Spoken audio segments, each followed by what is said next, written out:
चटपट कर दी। आपने सूर्यवंशी इतनी लंबी चौड़ी महिमा गिनाई और जब मेरे प्यारे प्रभु की चर्चा आई तो तुम चटपट कर गए। तुरंत प्रश्न किया,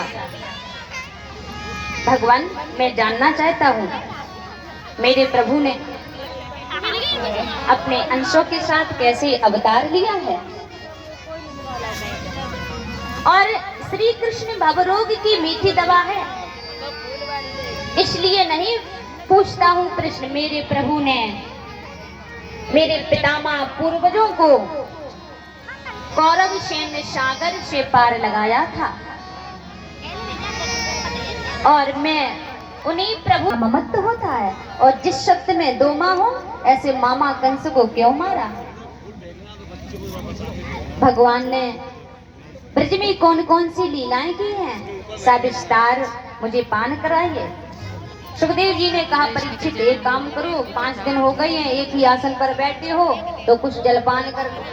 तो परीक्षित ने हाथ जोड़ दिए, सरकार अब मुझे भूख प्यास बिल्कुल नहीं सता रही है।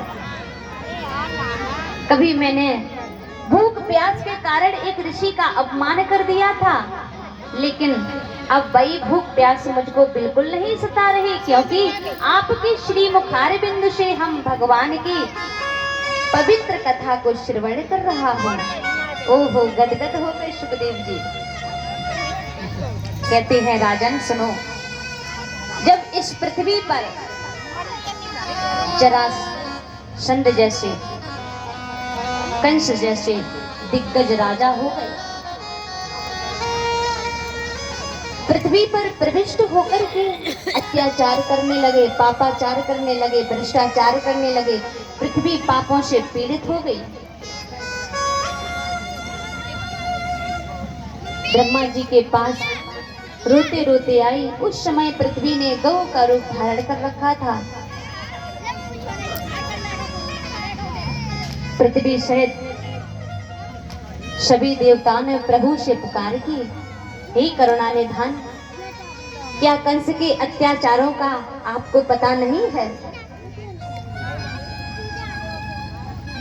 पृथ्वी पापों से पीड़ित हो गई है, संत पुरुषों को सताया जा रहा है, क्या उन दीन दुखियों की पुकार आपके कानों तक नहीं पड़ती है करुणा निधान।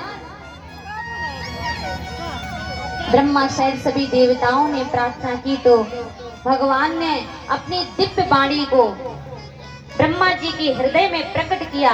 तो ब्रह्मा जी ने सभी देवताओं से कहा, वसुदेव गृहे साक्षात् भगवान पुरुषः परः जनिष्यते तत्प्रियार्थं संभवन्तु सुरेस्त्रियः। बोले भगवान वासुदेव का जल्द ही प्राकट्य होने वाला है। कहाँ? बोले वसुदेव ग्रह। तो सब भगवान की सेवा के लिए। तो बोले अकेले चलें? बोले नहीं, संभवन्तु सुरी स्त्रिया, अपनी अपनी स्त्रियों को साथ लेके